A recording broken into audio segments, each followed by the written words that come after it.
Oke, terima kasih. Jadi perkenalkan, nama saya Laude Muhammad Lino, biasa dipanggil Lino dan biasa juga dipanggil Laude. Saya mau tahu nih, apa sih alasan Dino sehingga memilih untuk berkuliah di jurusan keguruan? Oh iya, oke, terima kasih. Jadi ketika teman-teman lulus SMA pasti di situ mulai bimbang kira-kira mau jadi apa nanti ketika lulus SMA, mau jadi mana di sementara atau apapun itu. Tapi kalau bercerita tentang saya, ketika saya ingin mengambil jurusan keguruan, sebenarnya itu di luar dari pilihan saya pada saat itu. Cuman ketika mungkin saya kurang beruntung atau saya kurang cerdas, di segala pilihan yang saya pilih pada saat itu tidak lulus, tapi ada beberapa yang lulus. Cuman untuk dari dukungan orang tua itu tidak ada. Jadi orang tua juga menyarankan untuk mengambil jurusan keguruan di pendidikan khusus atau pendidikan luar biasa. Jadi sebenarnya kalau kita dulu yang jiwa-jiwa muda sekarang ini, kira-kira misalnya kalau jadi guru, banyak mata pencariannya, uang gajinya diatur pemerintah, tidak bisa kita dapat uang lebih padahal hanya menjadi seorang guru. Untuk sepak terjang pencarian uang untuk seorang guru itu sendiri masih kurang peminatnya di kalangan anak-anak muda yang memang jiwa-jiwanya mau mencari uang sebanyak-banyaknya. Baik. Jadi apa nih yang benar-benar mendorong sehingga Dino memilih untuk ya udah deh, mending kuliahnya di jurusan keguruan saja, walaupun ada cita-cita yang lainnya mungkin, tapi kenapa sekarang bisa sampai semester 5 di fakultas di jurusan keguruan? Kan itu pasti ada hal yang mendorong sehingga dia bisa bertahan sampai sekarang. Iya. Jadi yang pertama pasti itu yang mendorong itu ya dari restu orang tua mau apa kan ya itu pasti. Anak Cuman seperti ya, lanjut. ketika sudah mulai kita mendalami apa yang kita tidak suka dan lama-lama menjadi suka, mungkin itu manusiawi. Cuman yang mendorong saya untuk lebih masuk lagi dalam dunia keguruan ini, dilihat ya kondisi pendidikannya juga, terutama untuk teman-teman dari pendidikan khusus pasti sadar dari yang semester 3 ke semester 5, semester 7 sadar bagaimana kondisinya pendidikan untuk anak disabilitas, anak pendidikan khusus itu. Jadi itu mungkin menjadi salah satu pemantik semangat saya dan motivasi supaya kayaknya ini perlu diperbaiki kondisi pendidikan untuk anak-anak berkebutuhan khusus itu sendiri. Jadi ya walaupun cuma saya sendiri, setidaknya saya mencoba toh. Jadi itu sedikit motivasi yang saya dapatkan, walaupun masih ada motivasi lainnya dari dorongan-dorongan dari luar. Jadi pendorong utamanya itu kenapa bisa bertahan sampai sekarang di jurusan keguruan, karena dia merasa bahwa dia punya dia harus turut ikut ambil peran untuk memajukan pendidikan di Indonesia, khususnya itu pendidikan di bidang teman-teman difabel atau menginklusikan pendidikan Indonesia seperti itu. Wow, luar biasa sekali. Oke, selanjutnya, selama Dino berkuliah di jurusan keguruan, apakah pernah ada stigma atau hasutan-hasutan dari luar, suara-suara sumbang seperti jurusan keguruannya Dino itu diragukan lah atau disepelekan lah seperti itu? Pernahkah ada pengalaman atau bagaimana? Mungkin bisa di-sharing ke teman-teman. Ya, kalau untuk stigma sendiri yang kalau untuk saya kayaknya tidak ada, karena saya memang backgroundnya itu dari orang tua itu sudah memang berjalan di dunia pendidikan itu sendiri yang punya pendidikan luar biasa. Jadi untuk stigma kayaknya tidak ada. Cuman kalau dari beberapa teman-teman yang saya dengar itu biasanya ada beberapa stigma yang saya tangkap, misalnya untuk apa kalau mengajar anak-anak yang seperti itu yang di mereka paham itu adalah gila atau semacamnya itu. Untuk dari stigma saya sendiri sebenarnya tidak ada, cuman untuk orang-orang yang memang belum paham pasti ada.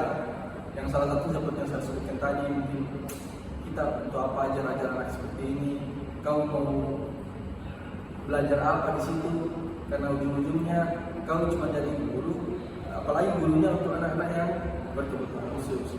Stigma negatif kayaknya seperti itu. Kalau stigma positifnya silakan masuk ke pendidikan khusus. Luar biasa sekali. Jadi seperti itu ya. Sebenarnya kalau saya pribadi juga punya pengalaman nih masalah disepelekan atau diragukan. Sering sekali karena apalagi saya itu memilih jurusan keguruan itu ambil pendidikan khusus atau pendidikan luar biasa. Notabene itu tidak ada orang yang tahu pasti bagaimana di dalamnya dan selalu bertanya-tanya kenapa ambil itu, apa prospek kerja ke depannya, apa itu menjanjikan seperti itu. Tapi karena memang tadi sama juga seperti yang dijelaskan sama Nino, bahwasanya kita di dalam bukan masalah uangnya atau masalah gaji yang akan didapatkan nanti, tapi bagaimana nyata itu untuk memperbaiki pendidikan di Indonesia, begitu kualitas pendidikannya di Indonesia itu kita harus ikut serta karena kita itu pemuda-pemuda yang akan memajukan bangsa seperti itu. Saya juga mau tahu ini bagaimana pendapatnya Nino tentang kesejahteraan guru saat ini. Ya, berbicara tentang kesejahteraan guru,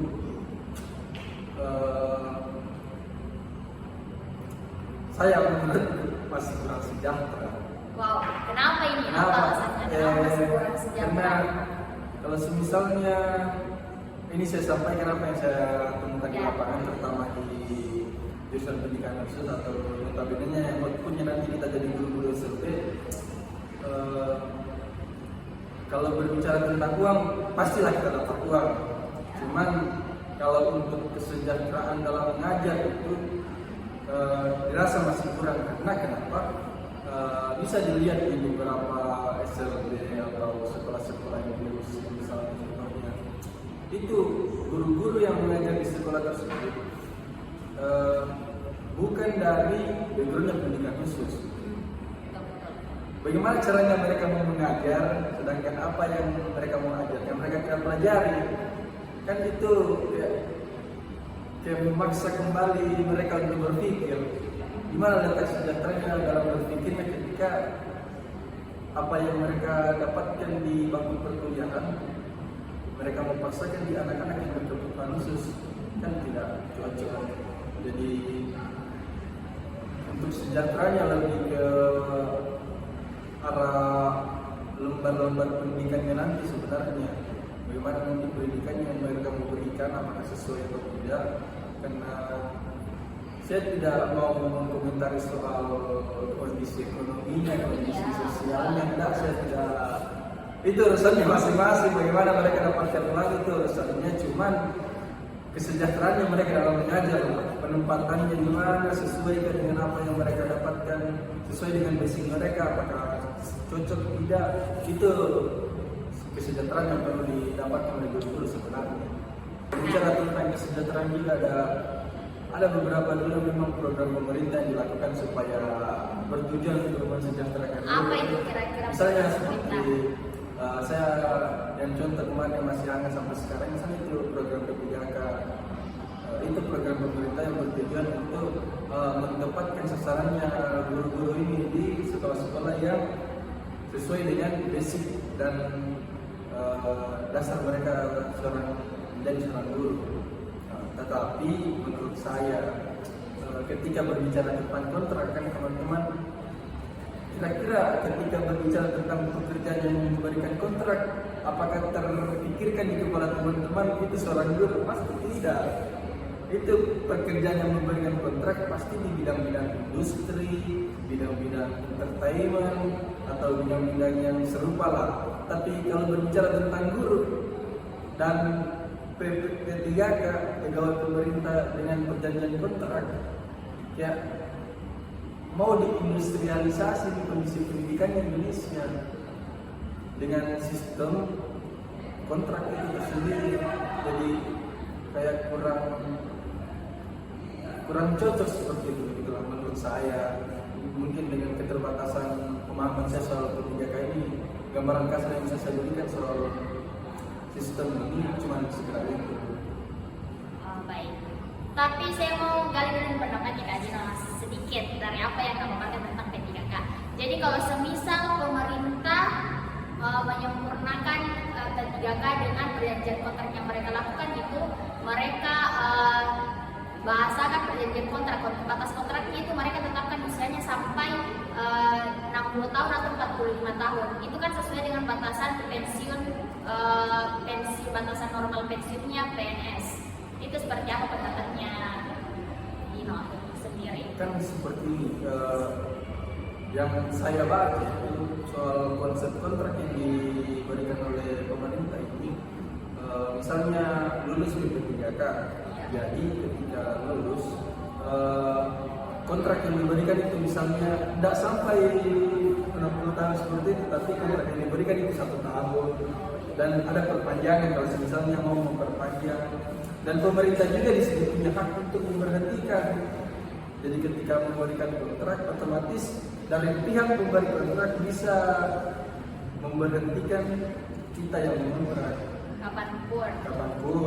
Gitu. Kan dalam kontrak pasti ada aturan, itulah industri pasti ada untung dan rugi yang mereka berikan dengan mencantumkan syarat-syarat yang ada dalam kontrak tersebut. Jadi ketika seorang yang lulus P3K melanggar kontrak, ya di depan. Ya, betul sekali. Tapi kalau menurut saya dari yang dipaparkan tadi, lahirnya P3K ini karena selama ini banyak PNS yang tidak mengerjakan pekerjaannya sesuai tupoksinya seperti itu. Semisal dia hanya datang ceklok, setelah itu pulang, nanti sore baru datang ceklok lagi seperti. Jadi ini atau pegawai-pegawai yang dalam masa kontrak ini lebih totalitas seperti itu. Karena kapan mereka tidak totalitas, bisa saja kontrak mereka langsung dicabut begitu.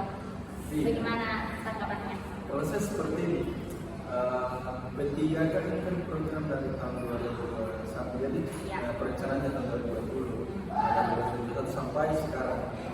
Yang saya berikan penjelasan soal ini seperti ini. Misalnya dari PNS, CPNS lah PNS, itu program yang sudah lama. Jadi untuk kondisinya memang sudah sudah ada sisi baiknya, ada sisi buruknya. Sisi baiknya misalnya teman-teman yang menjadi PNS memiliki tunjangan, ini misalnya dalam pensiun, THR dan sebagainya. Itu sudah jelas dari mana arah-arahnya, arah-arah pendanaan seperti itu. Cuman kalau P3K kondisinya belum jelas, masih belum jelas. Ada beberapa daerah yang masih pro kontra soal penetapan P3K ini. Jadi P3K juga kalau berbicara tadi soal totalitas, soal totalitas ya. Misalnya guru-guru yang sudah mengabdi selama 10 tahun, 5 tahun dengan hadirnya program P3, dan ada teman-teman fresh graduate atau mahasiswa-mahasiswa yang baru lulus, ya, kira-kira gimana ini yang lebih menggiurkan itu dari pelaksana P3 yang masih fresh atau yang sudah lama? Yang pasti masih fresh lah. Ya. Jadi yang sudah totalitas selama 10 tahun, 5 tahun masih menjadi pertimbangan kembali. Jadi ketika program P3 juga mau dilaksanakan dengan sedemikian rupa, memang perlu pertimbangan sekali, dipertimbangkan, karena jangankan yang PNS saja kadang tidak tepat sasaran, yang program baru saja baru mulai saja sudah tidak tepat sasaran. Seperti itu. Ya, seperti itu. Jadi menurut Dino itu, pendapat Dino, P3K ini sebenarnya masih perlu perencanaan yang matang lagi. Masih banyak yang perlu dibenahi dari P3K ini sebelum diberlakukan dan ditetapkan untuk tenaga-tenaga guru honorer atau pekerja-pekerja honorer yang notabene sudah bertahun-tahun menjadi guru honorer atau pegawai-pegawai honorer lainnya. Sedikit lagi ditambahkan. Ya, silakan. Kalau misalnya ini program P3 juga dilaksanakan, minat tak sebagai nanti kalau lulus, minat tak ini berdasarkan survei yang dilakukan salah satu lembaga pers mengatakan bahwasanya ketika program P3K ini dicetuskan, bagi mereka yang sudah tahu itu minat mereka terhadap P3K ini menurun. Di sini silakan dilihat bagaimana anggaran-anggaran pemerintah untuk P3K dengan kondisi orang yang mendaftar tidak ada, itu bisa saja anggaran itu dimatakan. Wow. Mungkin ini pembahasannya sudah semakin berat teman-teman. Saya tidak bisa jelaskan yang dukanya karena saya mungkin itu terlalu berduka ya. enggak saya atau senang semua, suka orang semua. orang yang melihat sesuatu itu dengan senyuman. Masya Allah. Saya kalau betul kalau sekali. jatuh mental saya senyumi supaya mental saya kembali up lagi itu supaya tidak gampang jatuh. Jadi kadang apa ini yang membuat jatuh sedikit lah di ilmu keguruan, ilmu pendidikan, apa misal dari sistemnya kah, atau dari dosennya kah, atau seperti apa, atau dari teman-temannya, lingkungannya mungkin? Bukan duka dari saya. Saya lagi komentari dukanya orang lain yang sering mereka hati ke saya. Ya, seperti apa mungkin bisa mewakilkan untuk teman-teman yang pernah cerita ke Dino, mungkin diwakilkan. Saya itu tipe yang suka bahagia aja. Ya.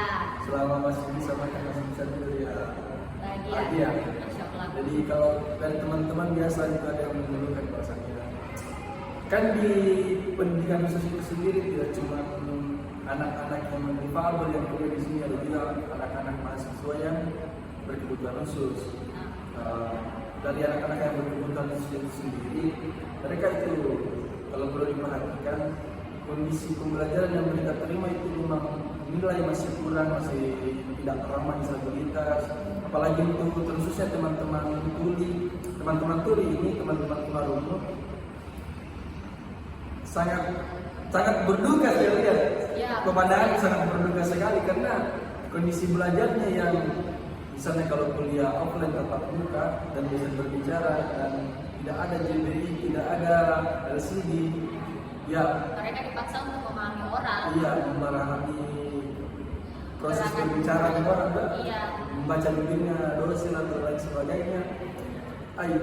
Di situ saya sangat melihat dukanya anak-anak mahasiswa di sini. Tapi juga salah satu duka yang paling saya tidak suka yaitu semua anak-anak yang berkebutuhan khusus semua dilempar ke jurusan pendidikan khusus. Ada teman-teman anak berkebutuhan khusus di Fabel yang kuliah di ekonomi, kuliah di jurusan-jurusan lain lah, tetapi ditolak. Saya tidak tahu alasan apa ditolak. Tetapi kalau dilihat dari nilai rapor dan lain sebagainya itu memang memberi kriteria, tapi saya tidak tahu apa ini alasannya ditolak. Di situ saya memang pendidikannya kita sudah berduka. Tidak mungkin masih belum merata yang setiap warga negara berhak untuk mendapatkan pendidikan. Itu duka-duka yang saya lihat dan teman-teman biasa ceritanya. Berduka sekali ya kedengarannya. Ya. Mungkin UNM bisa lebih tulis lagi ya. Kalau disabilitas, pendidikan karakter dan JBI setiap kelas. Intinya karakter itu aksesibilitas teman-teman mahasiswa di Fabel. Oke, selanjutnya daripada kita berduka-duka sampai akhir video, saya mau tahu harapannya Dino untuk dunia pendidikan di Indonesia dan harapannya Dino untuk Fakultas Ilmu Pendidikan Universitas Negeri Makassar apa nih? Mungkin bisa dipaparkan teman-teman. Kalau harapan untuk dunia pendidikan, saya harap lebih berpendidikan lagi. Wow, Jangan cuma nama pendidikan saja. Pendidikan. Maksudnya pendidikan itu bukan cuma soal buku, soal matematika, teori dan lain sebagainya. Pendidikan itu dari etika, bagaimana memperlakukan orang, ya, bagaimana kita memperlakukan mahasiswa yang lebih difabel, itu pendidikan semua. Bagaimana kita manusia itu pendidikan. Jangan cuma berpendidikan secara teori terus akademiknya saja. Ya, tapi di selain sisi ya, kita juga harus berpendidikan sebagai manusia. Sifatnya harus dididik, sikapnya harus terdidik. Ya. Jadi harapan juga untuk Fakultas Ilmu Pendidikan, Fakultas Ilmu Pendidikan khususnya Universitas Negeri Makassar. Saya harapanku semoga apa yang menjadi harapan teman-teman difabel untuk mendapatkan pendidikan yang layak. Harapanku ini Universitas Negeri Makassar semoga lebih dikembangkan lagi, jangan cuma di Fakultas Pendidikan jurusan PKH pendidikan khusus saja yang menerima mahasiswa difabel, karena bukan cuma anak-anak difabel yang punya cita-cita, anak-anak yang berkebutuhan khusus juga punya cita-cita. Dan apakah juga mereka hanya bisa menjadi seorang guru SLB saja? Kan tidak mungkin. Mereka juga punya cita-cita lain. Mereka ingin menjadi arsitek, ingin menjadi pengacara dan lain sebagainya. Dan kita tidak bisa batasi itu. Oke, luar biasa sekali teman-teman. Jadi hari ini kita sudah sharing-sharing dengan Dino, saudara kita dari Pendidikan Khusus Universitas Negeri Makassar Fakultas Ilmu Pendidikan Angkatan 2020. Wow, seru sekali ya teman-teman. Mungkin kalau ada yang berminat join dengan kita di Pendidikan Khusus untuk membuat podcast atau sharing-sharing tentang tema selanjutnya, bisa langsung komen di bawah. Oke? Closingnya dong. Apa closingnya? Spesial hari guru. Iya, spesial hari guru. Perlu ada ucapan selamat hari guru dong. 1, 2,